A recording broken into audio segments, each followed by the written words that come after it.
Detajet të reja dalin nga ngjarja e rëndë në fshatin Salari të Tepelenës, pak pas mesnatës së të premtes, ku u qellua për vdekje biznesmeni italian Edoardo Sarci.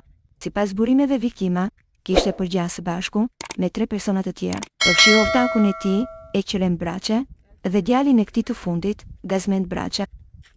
Raportohet se ata kanë udhëtuar drejt vendit ku ndodhi ngjarja me 2 makina, një mjet tip Land Rover dhe një Volkswagen, të cilat u gjetën në vendngjarje. Nga policia, në një prej automjeteve, mësoi se ndodhej biznesmeni, 44 vjeçar, pronar i fabrikës së tullave në Tiranë, ku edhe banonte prej 20 vitesh, ortaku i viktimës, Eqrem Braçe, i cili ndodhet në spitalin e Gjirokastrës, ka deklaruar se një person i ka dalë para automjetit dhe ka qelluar në drejtim të tyre.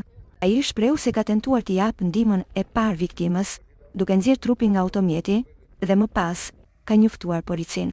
Sipas tij, personi që i ka qelluar është larguar në drejtim të paditur dhe për shkak të errësirës s'ka mundur ta identifikojë.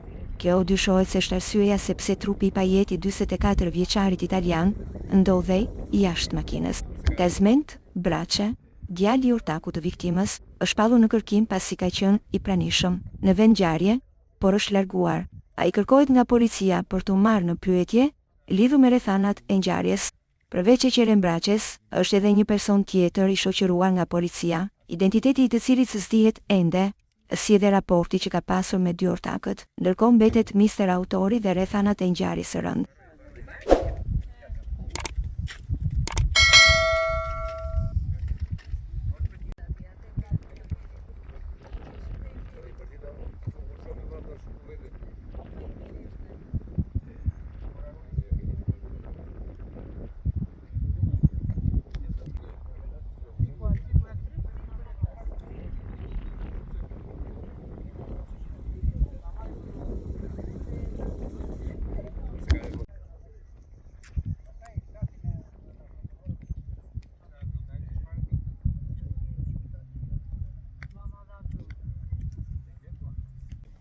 Rullohet.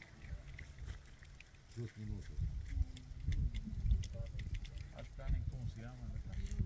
Si nge shiri ti? Atë planin.